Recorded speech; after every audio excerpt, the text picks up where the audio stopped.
Well, good morning, everyone. We are continuing in Clashing Worldviews in the U.S. Supreme Court. We're going to begin with Chapter 5 today, which is the Supreme Court case Zobrest.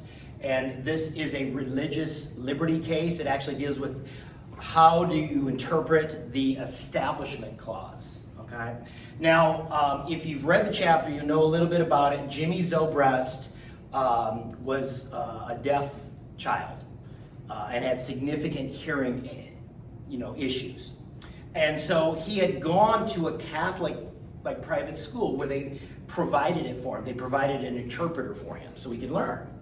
Well, he ends up, because of his family's travels and so on and so forth, they end up in a school that's a public school. And so because of that, he now is learning in an environment, in a public situation. Publicly funded by tax dollars, but he still requires an interpreter, and the cost of this is thousands and thousands of dollars, and his parents couldn't afford it. So they said, hey, just like we had an interpreter at the Catholic school, can we have one here? And it ends up becoming a Supreme Court case because of the issue of, okay, because this is a government-funded school, can government-funded money go to, strike that, reverse it. He ends up going to a Catholic school, but he's still requiring the hearing aid. Forgive me, I reversed that. And so can government money from tax dollars be given to a child in what they call a sectarian school, a Christian school? This is a Catholic school. Is that a violation of the separation of church and state, right? It's an Establishment Clause issue. Okay, so we're going to talk about that. Forgive me, I reversed it. In the words of Willy Wonka, wait, strike that, reverse it, let's go on. Okay, so he's in a Catholic school. Can public funds from the government go to support that? Okay, so the issue is, there's two tiers to the First Amendment religious liberty clauses. It says this: Congress shall make no law respecting an establishment of religion, that's the Establishment Clause, nor prohibit the free exercise thereof, that's a free exercise clause. So it has two tiers. The way the founders set it up was which one was to be controlling. Okay, they were supposed to balance each other out. But the premise under which Madison wrote this, again, Jimmy Madison wrote this, was that the free exercise portion of the clause was meant to be, if I want to use the word controlling, but it was meant to be the foundational premise, is that you cannot, the American government cannot prevent people from worshiping. The American government cannot prevent people from sharing their faith, evangelizing, publicly declaring, okay, what is going on this week with the tent outreach revival? Okay, that is very much the free exercise of religion in a public square. Okay, so in other words, that undergirds this. The Establishment Clause deals with, okay, Congress, which is the national government, should not respect an establishment of religion. So now it's saying government cannot pick winners and choosers when it comes to orthodoxy, when it comes to right belief. The federal government cannot say the Assemblies of God is the official religion of the United States, or the Baptists, or Muslims, or Hindus. Okay, it's meant to be fundamentally neutral concerning those things. It cannot establish a church. It cannot tell people what to believe. If you remember, one of William Rehnquist's favorite Supreme Court phrases was from Justice Jackson that he served under. And it said basically, one of the fundamental premises of our Constitution is that the federal government cannot tell people what is orthodox. In other words, it cannot tell you what to believe about certain things. If you really understand that, the new sexual orthodoxy that's being pushed violates that, does it not? Because it's trying to tell you what to believe, what is right and wrong about what it means to be a human person. That is very much again, I would get all kinds of pushback, but I'm going to say it anyway. That is very much a religious belief.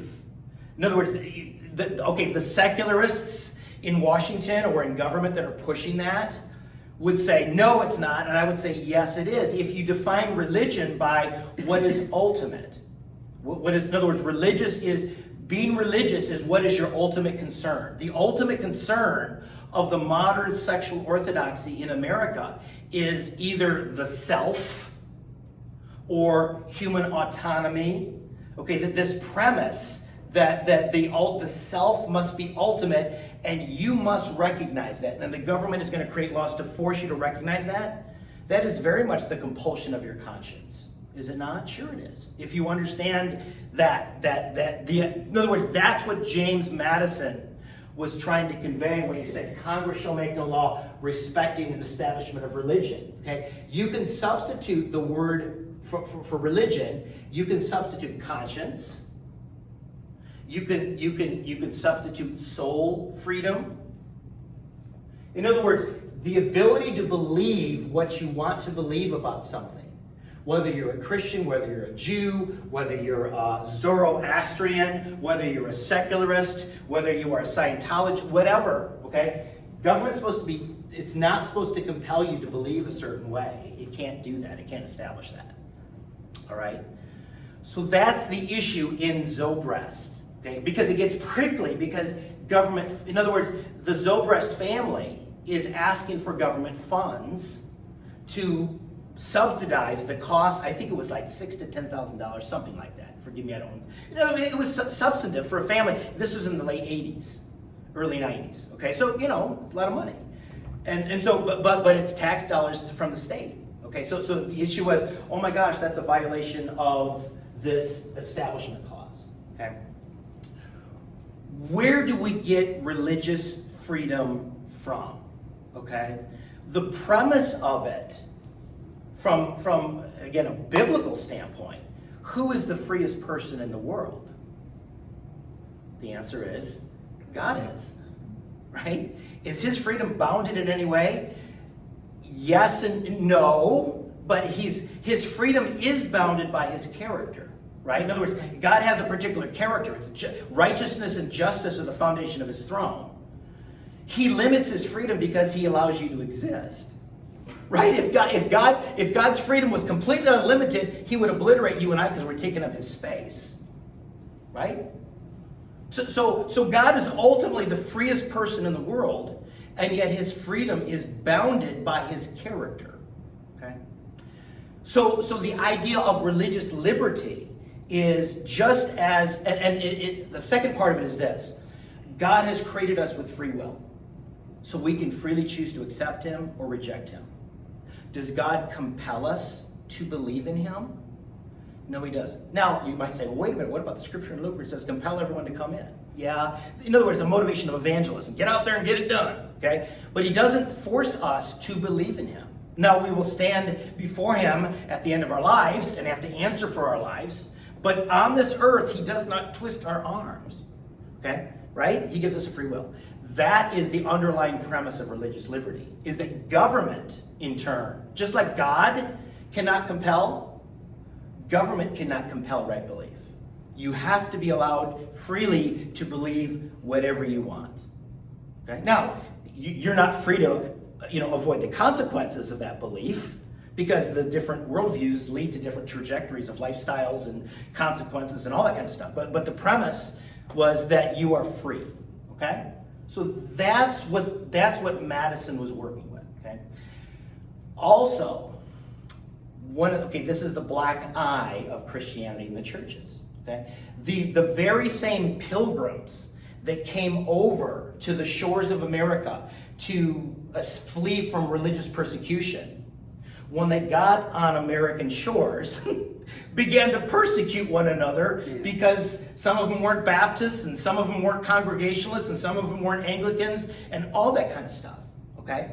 So there was a history of religious persecution even in America, ironically, from the very people that were fleeing persecution in Great Britain. What does that mean? It means it's in the heart. It's a heart thing. Okay?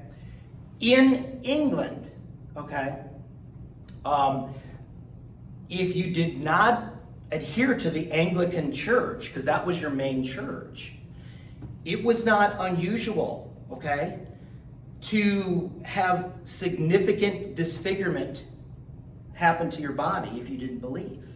Ears were chopped off, noses were chopped off. Okay? In other words, so even within a Christian Europe, even within Christian Great Britain, there was not religious tolerance even within Christendom. Okay? Roger Williams, the founder of Rhode Island, is really the founder of religious liberty in the colonies.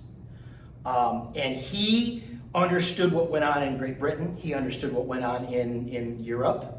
He saw what was going on in the American colonies. So when he was granted his charter to create what is now Rhode Island, he said, as far as I'm concerned, I'm the first kind of governor, the overseer of this colony. We're going to allow everyone to believe however they want to believe. Okay?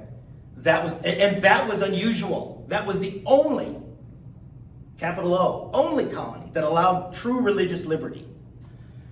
So, by the time Jimmy Madison and Thomas Jefferson this is 1785, this is just before the Constitution was written, they knew all this.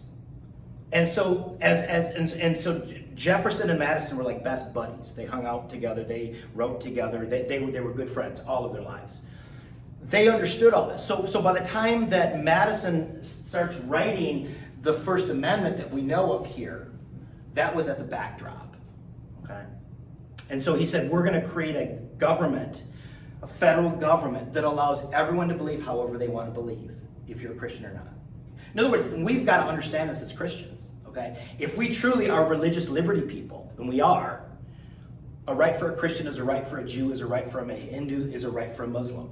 Now, sure, we're going to share the gospel with them. We understand they're embracing a lie. We understand they need Jesus. But we need to be big enough people to understand that. And just as God allows all of us free will, we need to allow that and say the government can't mandate this. In other words, you don't want a Christian nation in the sense that government is compelling everyone to be Christians. Okay? In fact, I'm going to preach on that this morning. I'm preaching on Romans 3 about sin. In other words, the very reason why you and I have religious liberty, the very reason why you and I have political liberty, is because the founders understood about sin. And so you've got to restrain sin. The founders understood this. Government is people, and people are flawed. They understood Genesis 3. They understood Romans 3.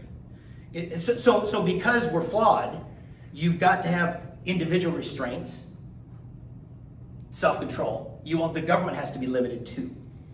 Okay? And so that's kind of where we get this idea. Does that kind of make sense?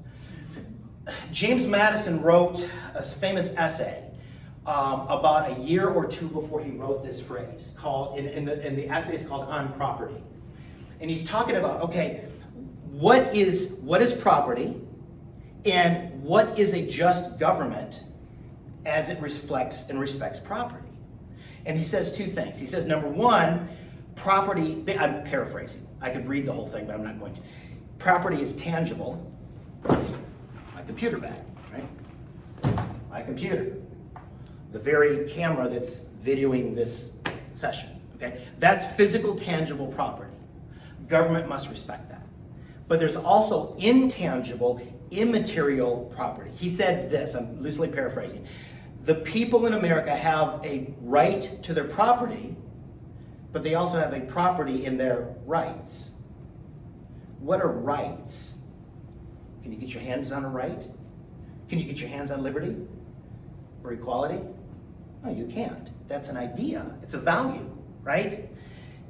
And so he said there are intangible pieces of property that government must respect if it's a good government. All men are created equal. Your right to liberty. Okay, in other words, there's the right to religious liberty, soul freedom to believe, right? Can you get your hands on that? No, you weigh. Hey, Debbie, weigh me 3 ounces of religious liberty. Go ahead, go. You can't, because it's immaterial. And so what he ends up concluding in this, again, it's a very different concept of property than how most Americans today would think. We would think it's just tangible. That's the best but it's not. He said, if you're going to have a good government, if you're going to have limited government, they've got to respect the intangibles like rights. And he concludes the essay by this: the most fundamental piece of property that people have is their conscience, soul freedom, or religious liberty. That's what drives the First Amendment religious liberty clauses. In other words, you can't understand the First Amendment, what he said about that, unless you read on property. You understand the most fundamental is religious liberty, is conscience. The Bill of Rights is not a hierarchy. It's not like, okay, the First Amendment was first, so it's better than, but they understood two things about religious liberty. It came first historically. The people coming over to our shores were seeking religious liberty, religious freedom. And it comes first logically. And I think I've already talked about this in this class. But this idea that what you think is most important in your head, your conscience, your religious liberty, determines what you speak about. You will tell people about what you think is most important in your conscience. And from there, you'll speak about it, and then you'll gather people around you that agree with that, and you guys all speak to one another about that. And that in turn affects how you speak about the government, because you're going to challenge the government to do and be sympathetic to what you think is most important in here. What have I just gone through? I've gone through religious liberty, freedom of speech, freedom of assembly, freedom to petition government. They're all in the First Amendment. So in other words, religious liberty comes first logically because all speech, assembly, petitioning government, being able to speak against the government, if you want to, you can't do that in North Korea. That comes from freedom of conscience. It comes from religious liberty. Okay, does that make sense? So I'm just trying to give you a little bit of a background of why they thought it's so important. And I tell this to my students because the textbooks that I teach out of say the most important liberty is, wait for it, what do you think it is? What do you think the secular textbooks say is the most important liberty? Speech. Yeah, exactly. They totally bypass conscience. And they don't understand. What you speak about is going on in your head long before that. And they totally, in other words, from a secular standpoint, religious liberty is like a constitutional redundancy. It's like, yeah, that we don't really, it's like, no, that's like critical, okay? So again, just that's a little bit of a background here for religious liberty and soul conscience. What am I saying? I'm saying the early colonists did not get this right. The Christian America that was the colonists did not respect religious liberty. It took a secular guy like Jefferson, and Madison was more Christian than Jefferson was, but he's not what I would consider an evangelical. But it took more secular-minded guys to go, hey, but again, the background on all this is the Christians were not respecting one another, and they had to, and so, but when I say this, I also want to say that they were saying Congress, the national government. Jefferson and Madison were totally fine with Virginia and New York establishing a state church respecting Baptists or whatever. And it went on within the United States until the 1830s. The last state that dissolved, hey, everyone here has to be a Baptist or whatever, and all your tax dollars are going to support the Baptists, that faded away in the 1830s. So Madison and Jefferson were totally fine with individual states doing what they chose. They just said the federal government can't do that. Okay? Any questions or thoughts about that before we move on? Again, a great, read about Roger Williams. Roger Williams is the guy. If you can, I can recommend a book, but I think I'll mess up my whole, I can't, if I do this, I'll mess up my display, but there was a great book on Roger Williams that came out a few years ago that I read. And it gives the background of all that was going on behind the scenes that caused Roger Williams to go, man, if I get a chance at a colony, we're going to just make this thing neutral. And he was very much persecuted by the other Christians in the other colonies, calling him a heretic, calling him a pagan, because he allowed all this other.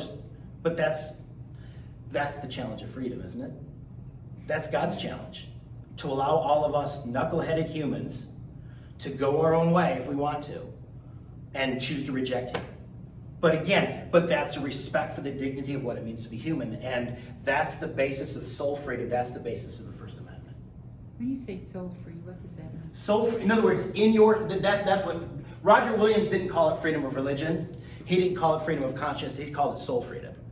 The freedom within your soul to believe whatever you wanted to believe. In other words, one of the phrases used, and we're all adults here, they called it, it's a rape of the human soul to compel him to believe a certain way. That's the phrase, they use pretty graphic phrasing to say a government that compels that is raping your soul, is raping your conscience.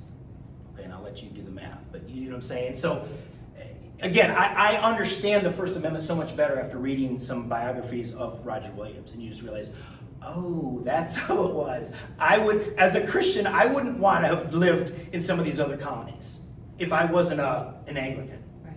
Because you're being forced to pay taxes to believe. In other words, the pastors were funded.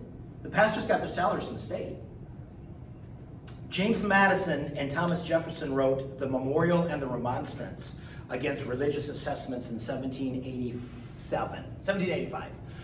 There was a bill in Virginia that was saying, hey, we want to make, I forget which denomination of Christianity, the Christianity of Virginia. And Madison and Jefferson wrote this essay that basically said you can't do that. If you start doing, in other words, and he said, one of their arguments goes something like this: if Christianity is so great, if the God of the Christian is so great, it should not require government funding. If it requires government funding, how supernatural, how miraculous is your God? And they said basically all throughout history, Christianity has not been supported by governments, and it's flourished. We think that Christianity will flourish in America if it's not funded by the government.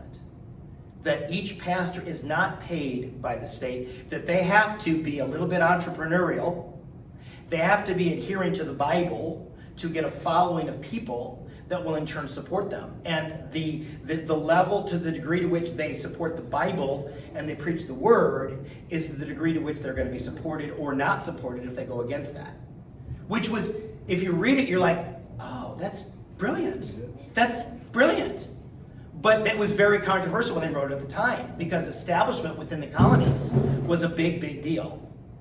Okay? And I encourage you, if you can go online and get it. It's called Memorial and Remonstrance Against Religious Assessments. And there was just a number of interesting arguments.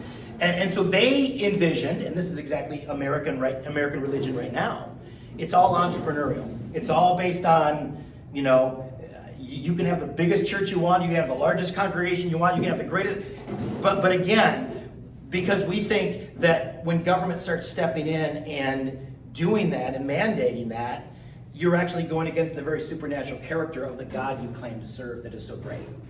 Because he doesn't need your help. He survived without you long before America got here. Thank you very much, is basically what they said.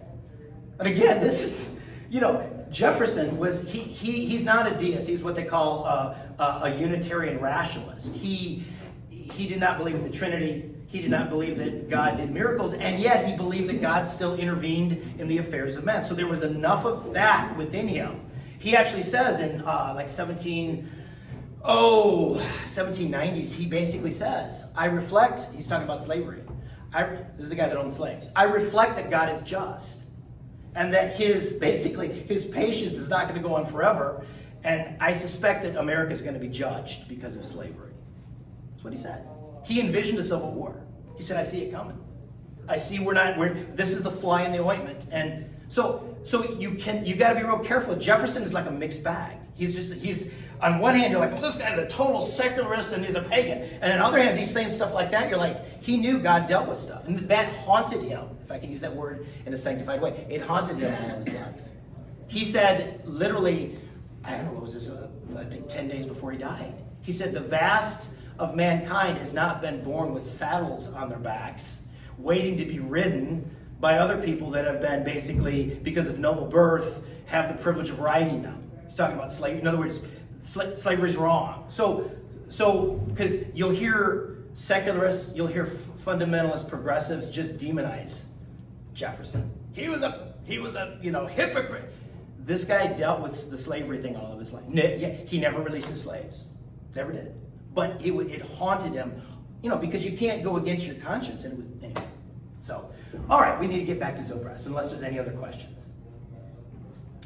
Okay, so here's the deal, okay? Do you see the Establishment Clause, Congress shall make no law respecting an established religion, as a wall that separates church and state, or is it a tire spike? Okay, a tire spike, if you've ever been, you can go through it one way, but you can't go the other way, right? So, and this is Jim David's phrase. When I saw the first draft, I wrote, I'm like, that's brilliant, Jim. Jim was, I think I told you, he worked in the Bush administration in the Justice Department on the faith-based initiative program. And so he was the lawyer. There was a number of them. He was like one of the main guys that, okay, if government is giving money to a church to do this and this to help a community, does that satisfy, the Establishment Clause? He was the guy. So he's like, I was telling Bill just for I could listen to this guy for hours. I mean, just because he just knows. It's like, wow. But so Rehnquist, as a conservative Protestant, saw the Establishment Clause as more like a tire spike than a wall. So again, the idea of a tire spike is the government can't get in and start telling churches what to do and what to believe, and people what to believe. But the church, more specifically religious belief and religious believers, can get involved in the government all the time. Because what is politics? Politics is nothing more than an extension of ethics, what you believe we ought to do. So, are there secular people or non-Christian people that think that government ought to do certain things? Yeah. The same, in other words, it's good for everybody. That's the view of conservative Protestants generally, not all of them, because some of them are more progressive. That was William Rehnquist. So when he looked at, okay, government aid to a Catholic school for a hearing aid for a little boy that's about deaf, he was like, yeah, it's a tire spike. Let it go. In other words, it does not, the Establishment Clause does not demand that government cannot help at all, because if it said that, then when we had a fire in the church, you can't send a fire department to help. And you can't, so somebody breaks into the church, I can't call the police to help them because of report a crime, right? Because, in other words, Rehnquist is saying if you take it to that conclusion, it's absurd. Because there's got to be some basis where, hey, Christianity, Christian belief, or any belief deserves government protection in some way, shape, or form.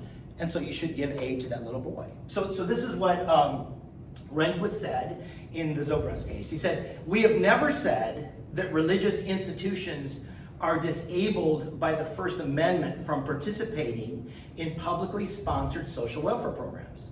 For if the Establishment Clause did bar religious groups from receiving general government benefits, then a church could not be protected by the police and fire departments or have its public sidewalk kept in repair.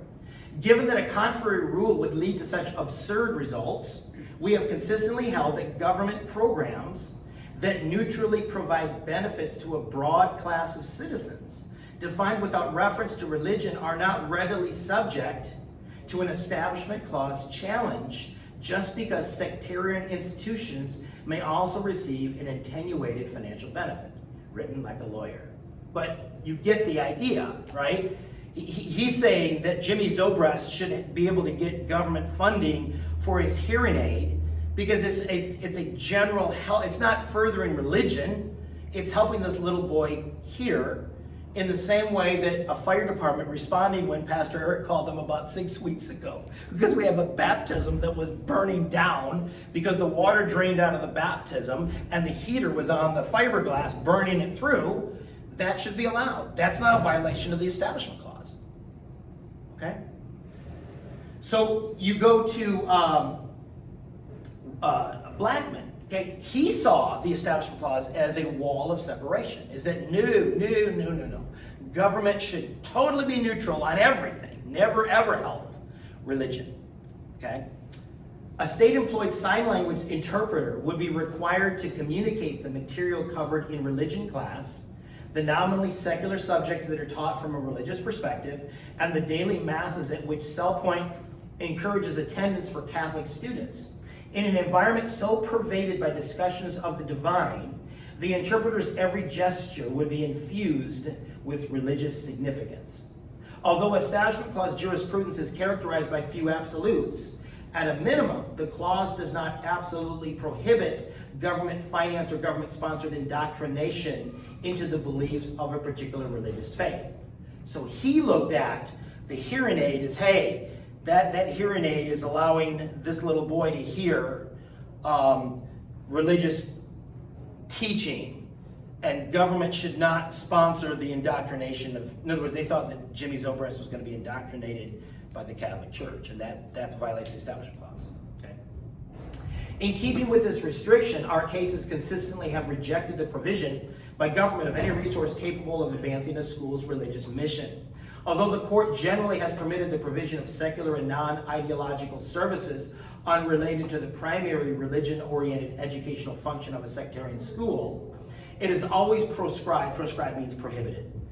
It's always proscribed the provision of benefits that afford even the opportunity for the transmission of sectarian views. Okay? Let me say this. Okay, so Blackmun sees there's a wall. You can't. Let me say this clearly, though, because a lot of Christians miss this. The separation of church and state is a biblical concept. It's in the Bible. As early as, you can see lots of examples of this. Uzziah. Uzziah got leprosy because as a king, he stepped in and wanted to offer incense. And so now you've got a political guy going into the religious sphere, and he gets leprosy. In other words, God is clearly saying, hey, there are certain role distinctions here. You separate those. Okay? I could go on and on, but when Jesus said, render unto Caesar that which is Caesar's and God's that which is God's, it's a separation of the government sphere from some form of a religious sphere, or at least the church sphere. Okay? So just understand that. Okay? That is really clear in the Bible. It doesn't mean that religious believers and influence cannot influence the state. Okay? During the Middle Ages, if you know your church history at all, it was not unusual for the Catholic Church and the Protestant Church to control certain political spheres. And so you've got the complete fusion of the political sphere and the religious sphere, and it led to all kinds of abuses. Okay? So to make sure there's a distinction, God set it up. I just want to be really, in other words, because we're always going to, we're going to lambaste the secularists. Okay? It's a Christian concept. However, it's been twisted and distorted far beyond what God ever intended by the modern day secularists. And a big part of that is the Everson versus Board of Education case of 1947, where the phrase, the wall of separation, was originally brought into everyday parlance. Okay? Does that make sense? Okay, that is the correct way to understand the separation of church and state, is God set it up. Okay? It talks about in Isaiah, it says God is the prophet, God is the great lawgiver, God is our king, and God is the supreme judge. Okay? In one person is all three branches of government. God can handle that. No human being can handle that. Because to quote Lord Acton, absolute power corrupts absolutely. Okay? Does that make sense? Okay? So just understand that as we get going into this a little bit, okay? So what, again, so the Zobrest case is this issue that, hey, can the government fund a hearing aid for a little boy? Is that a violation of the Establishment Clause? Okay. We included something in this chapter. This was Jim's doing, and I'm so glad he did. He provides a quote from Michael W. McConnell, who was a constitutional law professor at the University of Chicago. And he talks about how messy the Establishment Clause jurisprudence was at the time of Zobrest. Again, when the Zobrest case came down, this law professor wrote this article, okay? And he taught, I'm just going to read this because it talks about the mess that is in this case. Because when William Rehnquist read the case, he said the Establishment Clause jurisprudence, okay, this wall of separation, it's a mess. We're going to try to disentangle it and fix it. Okay? So these are all the contradictions that were in the Establishment Clause jurisprudence by the time Zobrest came down. McConnell says this: it is constitutional for the government to give money to religiously affiliated organizations to teach adolescents about proper sexual behavior, but not to teach them science or history. It is constitutional for the government to provide religious school pupils with books, but not with maps. With bus rides to religious schools, but not from school to a museum on a field trip. With cash to pay for state-mandated standardized tests, but not to pay for safety-related maintenance. It is a mess. Okay? Because all of this happened because of Everson versus Board of Education, where the Justice Black, who wrote the case, said there's a wall of separation between church and state. We cannot allow the slightest breach. And it's led to, I mean, you've taken Establishment Clause jurisprudence and twisted it up like a pretzel. It's inconsistent. This is completely inconsistent logic, right? If you can find the logic in there, you're smarter than anybody, okay? He goes on to say this. He said this: the reason for the confusion is this. It is the court's tendency to press relentlessly in the direction of a more secular society. The court's opinion seemed to view religion as an unreasoned, aggressive, exclusionary, and divisive force that must be confined to the private sphere. There it is. That is the secularist rage, is that you can have your religious belief in the confines of your little churches and in between your ears, but do not bring it out in the public square.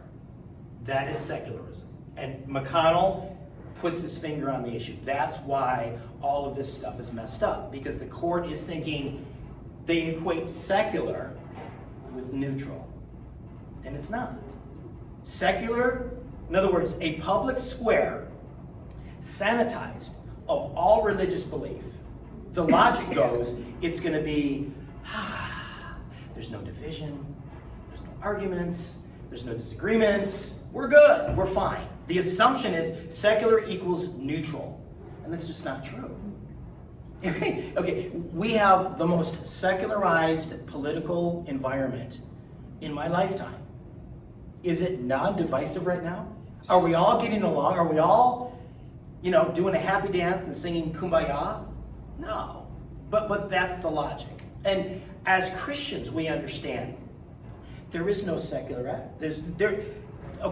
Secular came from the church, came from Christians. I don't know if you know that. Secular is a Latin word, saculum, S-A-E-C-U-L-U-M, that was meant to distinguish purely religious things from stuff that's more mundane.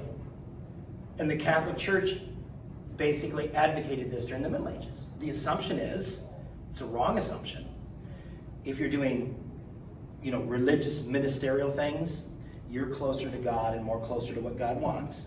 If you're a farmer, if you're cleaning houses, if you're taking out the trash, if you're changing babies' diapers, that is a more mundane thing.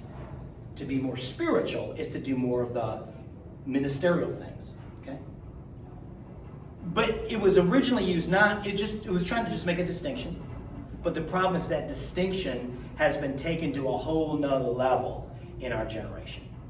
And the assumption is the mundane, the non-sectarian, the non-Christian, the non-religious is good, is neutral, is non-divisive. But to be religious is to be bad. That's the assumption of the secularists. Okay?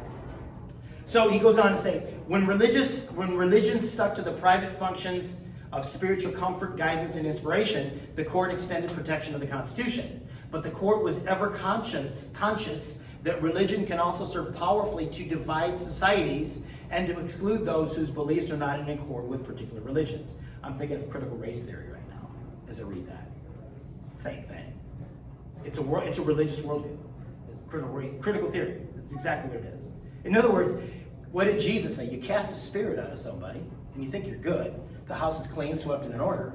And then you find out right after that 7 more wicked spirits come in and make the place, the guy worse. That's if we understand the Bible, if you go secular, oh my gosh, you're actually going to create something worse. And we're seeing that. Now, the framers created the federal government. They wanted to have space to operate in kind of a secular conception. You don't want to make it, again, Congress shall make no law respecting the establishment of religion. You can't do that. You can't. They wanted to allow space, but they did not want the radical secularism that's going on today. Okay? And so the court's more important mission was to protect democratic society from religion. There it is, people. That's it. That has been the trend of the court for the last 40, 50 years. The thinking is, Roger Williams coined the phrase, wall of separation. He coined that phrase about 180 years before Jefferson ever coined that phrase. When Roger Williams coined the phrase, he meant to protect the garden of the church from the wilderness of the world. Secular society has totally reversed that. We need to protect democratic society, the garden of democratic society, from the howling wilderness of religion. Totally reversed. Totally reversed. Okay? And so again, we included this quote in this section because it's to me, it shows vividly the difference and why that's going on. Okay? Again, to finalize his quote, to set the religion clauses apart from the remainder of the Bill of Rights, which protects various non-governmental activities from the power of democratic majorities. This set the religion clauses apart from the remainder of the Bill of Rights, which protects various non-governmental activities from the power of democratic majorities.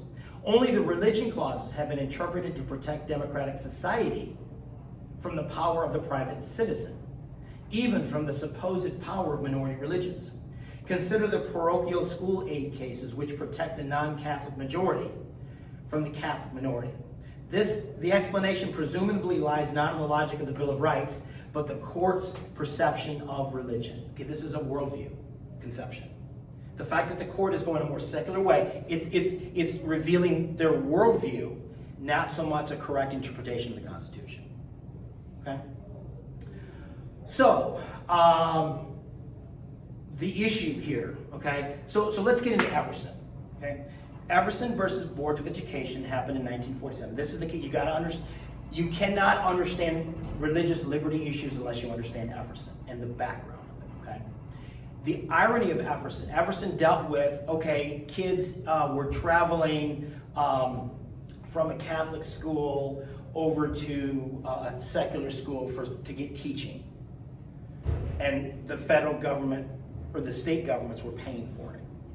It went to the Supreme Court because it said it was a violation of the Establishment Clause. Is that state-funded money from taxpayers cannot support Catholic church school kids being driven by a bus to go to a secular school to get teaching and back again. Okay.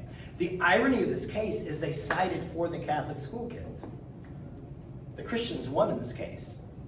But what this case is most remembered for was Justice Black's statement that, hey, the federal government has erected a wall of separation between church and state. We cannot approve the slightest breach.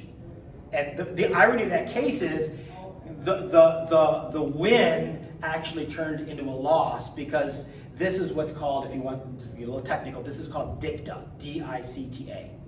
Dicta is a section of a Supreme Court decision that is not necessarily tied to its holding, but the saying becomes more controlling in future cases than the holding. Does that make sense?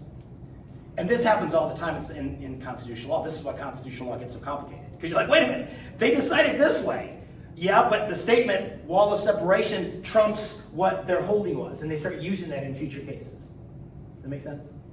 Anyway, just a little trivia there. This is nerdy stuff, but okay. So the issue with Everson, Justice Hugo Black, okay, was an anti-Catholic guy, did not like the Catholic Church. Justice Hugo Black was,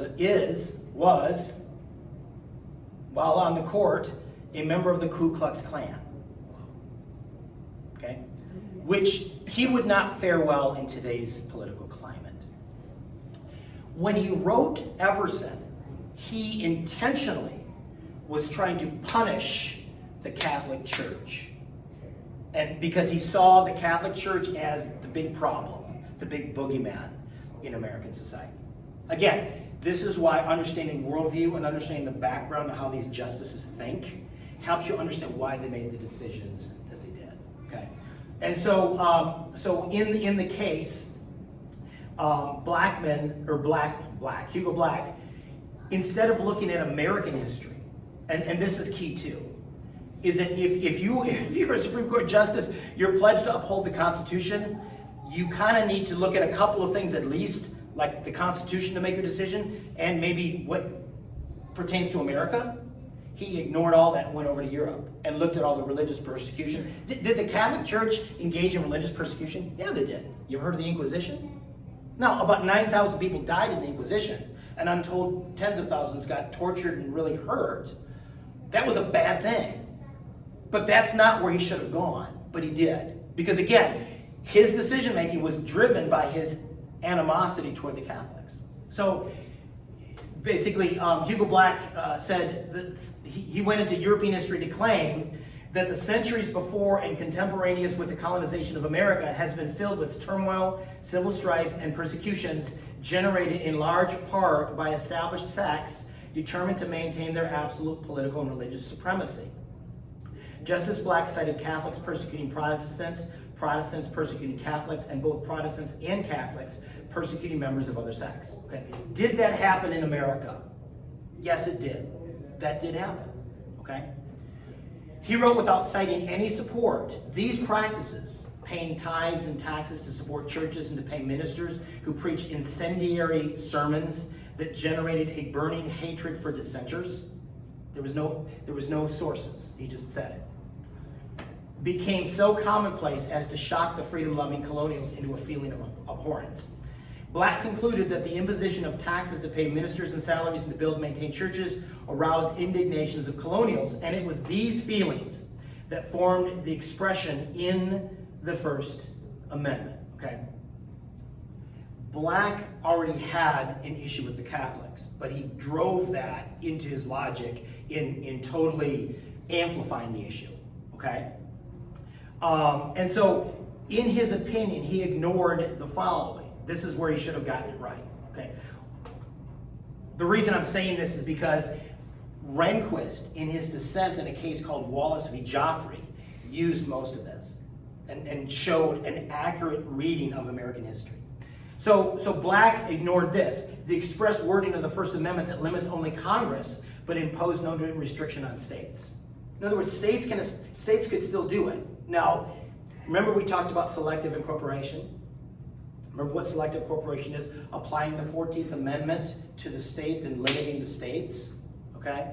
That's what Everson did. Everson was the first time that a state law regarding religion was struck down. And it opened up the floodgates to all kinds of other Supreme Court cases that the court started stepping in and telling states they couldn't do certain things, like reading the Bible in schools, like prayer in schools. Because of Everson, that's why you don't have Bible reading in schools. Because of Everson, that's why you don't have prayer in schools. It's selective incorporation. Because again, Congress can't do that. States could. States can have whatever religious beliefs they wanted. Okay? But because, again, this is the perverse nature of a wrong understanding of the history behind the 14th Amendment, to expand it beyond the emancipated slaves, and now saying every offended person can appeal to the 14th Amendment to get their rights, and now because they're smacking down state laws. That's what happens. Okay, I'm of the position, if you couldn't tell, that it's a wrong reading of the 14th Amendment. If you want to have that new right, get your own amendment, get your own legislation. Don't use the 14th Amendment, you're misapplying it. Okay. I would be very close to how Rehnquist would interpret that. Okay? So Black ignored the precise wording of the First Amendment. He ignored the fact that some states publicly supported religion for decades after the passage of the First Amendment. Remember what I said, 1833 was the final state that said that, hey, the Anglican can't be the religion of state acts. I think it was in Georgia. Black ignored the fact that the founders passed laws engaged in practices that encouraged religion, including the first Congress creating a chaplaincy for the House and the Senate, which is still in place. Is that a violation of the Establishment Clause? In other words, Black didn't even recognize that. President Washington's issuing the first Thanksgiving proclamation. Congress approving the use of the Capitol building for regular church services. Can you imagine that today? Oh, Nancy Pelosi would just, it would be fun to watch her face. President Washington extolling religion and morality as indispensable supports for political prosperity, and his successor John Adams noting that America's Constitution was made for a moral and a religious people. In other words, Black totally ignored all that when he wrote his decision. He ignored the 1833 Supreme Court ruling that limited the Bill of Rights to the federal government only, right? Because Black was going selective incorporation here. Again, Everson was the first time that the 14th Amendment's Equal Protection Clause was applied to a state government. And he ignored an 1875 constitutional amendment that passed the House by 180 to 7, but narrowly failed in the Senate, that would have restricted the states from funding any churches or religious schools. If in fact those voting for the 14th Amendment believed that it imposed the Bill of Rights on the states, why 7 years later did they believe a constitutional amendment was necessary to restrict states from aiding religious churches and schools?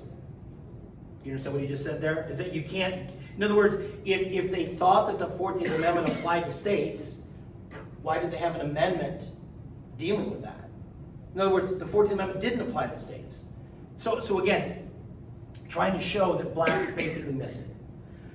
And so after providing a very negative view of religion that purportedly resulted in the Establishment Clause, the Everson majority then held that New Jersey could constitutionally provide reimbursement for bus transportation to parents of the parochial schools without violating the Establishment Clause. So he goes long in saying it's wrong, but you can do it.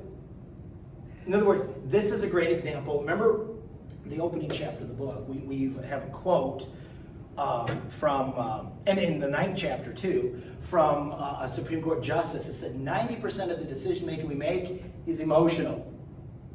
Only 10% deals with constitutional law. This is a great example of that. Is that so much of it, the Everson opinion was just he was just ranting and raving, having problems with the Catholics, having problems with all, and didn't deal, and then he said, oh, I'll side with you guys anyway. It's a great, in other words, that's wrong. That is not how you're supposed to do a Supreme Court. You're not supposed to have all of your emotions injected into a decision, and you just rant. But that's what happens. In other words, we're proving our point in the whole book is that Supreme Court justices are people, and just as people have biases, they have prejudices, they have worldviews, they have things that they inject into their decision making. They're no different. Okay. So the majority reasoned that the Free Exercise Clause required states not to hamper its citizens in the free exercise of their own religion. Consequently, it cannot exclude individual Catholics, Lutherans, Mohammedans, that's Muslims, Baptists, Jews, Methodists, non-believers, Presbyterians, or the members of any other faith because of their faith receiving benefits of public welfare legislation. The First Amendment requires the state to be a neutral one in relations with groups of religious believers and non-believers. It does not require the state to be their adversary. State power is no more to be used as to handicap religion as it is to favor them. Okay, so this is kind of his punchline here. The Establishment of Religion Clause of the First Amendment means at least this: neither a state nor the federal government can pass laws which aid one religion, aid all religions, or protect one religion over another. With that statement, he just went selective corporation. He just linked states to the federal government here. Okay, if you kind of see what he's doing. No tax in any amount, large or small, can be levied to support any religious activities or institutions, whatever they may be called, or whatever form they may adopt to teach or practice religion. In the words of Jefferson, the clause against establishment of religion by law was intended to erect a wall of separation between church and state. Okay, so that is the dicta that took. Okay, I remember when I was a substitute teacher in Illinois, substituting for a gym class. We were outside, it was toward the end of the school year, it was kind of a casual day, kids were having fun. We were waiting for the end of the day, and I'm just hanging around with a bunch of kids, and a couple of kids started asking me about, because they knew I was a pastor, hey, what do you think about this or that? And man, one of the kids that was like not in the conversation, hey, you can't talk about that, separation of church and state. You know, in other words, the incredible irony of Everson is that that statement, everyone seems to know that, and that's kind of the ultimate smackdown. You can't do that. And almost like I'm gonna tell the teacher, I'm gonna report on you because you're violating church and state by talking about religious issues on school property. Okay. But you're okay by talking about the new sexual orthodoxy. There's a lot of girls dressed like boys with short hair that have no problem voicing their deeply held convictions of their conscience, and that's it's a series of contradictions. It really is. Any thoughts or questions on that before we move on? Okay, I'm going to skip over. Well, let's see. Let's just talk about this a little bit here. Why would Blackmun go? Because in the Zobrest case, Blackmun went this way. Blackmun totally agreed with Everson. Okay. Blackmun or Black? Blackmun. Harry Blackmun totally agreed with Everson, who was written by Black. I know, Blackmun. Okay. And so, because according to progressive Protestants, okay, they want to make Christianity palatable to a modern age. Okay, there's two aspects of progressive Christianity that you need to understand. One is called mediation. The second is flow. Mediation is this. We know that, I'm exaggerating, tongues, interpretation of tongues, miracles, revivals, okay, healings. We know that a modern age, they don't get that because it's all about science. And if it can't be discovered by the scientific method, then it's not a valid form of knowledge. So we're going to keep that on the down low. In fact, we are totally for churches and the people of God keeping it on the down low within their church buildings and in their heads. And we don't want them to bring it out into the public square. So a progressive Protestant like Blackmun is reading this case going, any overt elevation of religious beliefs, religious ideas, support for religion, that violates my theology in the sense that mediation says that we should not allow any expression of Christianity to be out in the public square. Keep it private. It's your own personal beliefs. It gives you enrichment, but don't bring it out there. Okay? So mediation, again, let's make Christianity, in other words, let's declaw Christianity. All of its miraculous stuff, get rid of it. Supernatural, get rid of it. The other aspect is called flow, is that they see that there is really little distinction between God and society. Remember, in contrast to a biblical concept of who God is both transcendent. He created the world. He's not part of the world. He made everything, and yet he's immanent. He's in his creation through the ministry of the Holy Spirit. He's in his creation by doing miracles. He's in his creation by bringing salvation to people, right? So he's both. He does both. But he is not the world. God is not culture. He is not society. To a progressive Protestant, God is not transcendent. God is immanent. And so the flow of society, the flow of ethics, the flow of culture is the flow of God. So as culture and ethics are changing all the time, Again, the new sexual orthodoxy is the greatest expression, okay? It's kind of anything goes right now. That's God. God is in that. God is not distinct from culture. That's this idea of flow.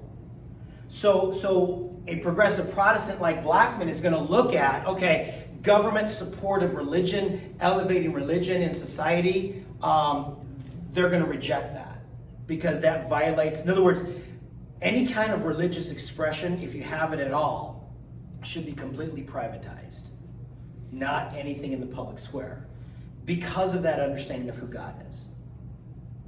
Does that make sense? I know it kind of, the first time I saw this and read about this, I was like, whoa, people, lots of people believe this.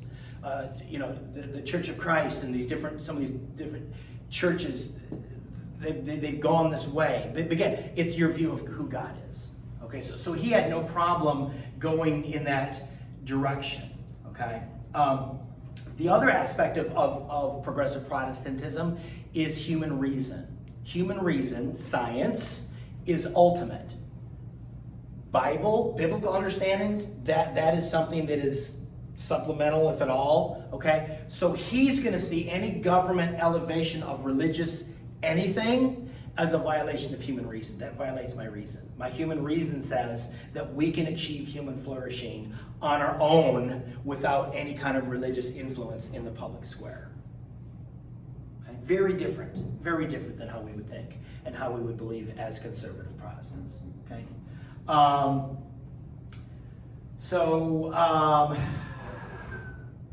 Here, let me just give you a quote. This might help you a little bit here.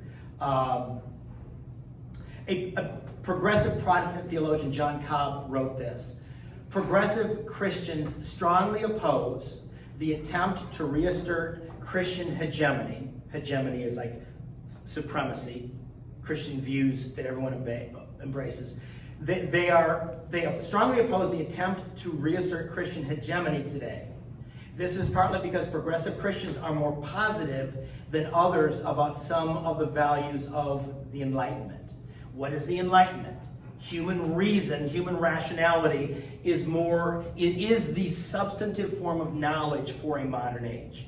The Bible, biblical doctrines, biblical dogma, that is so last century.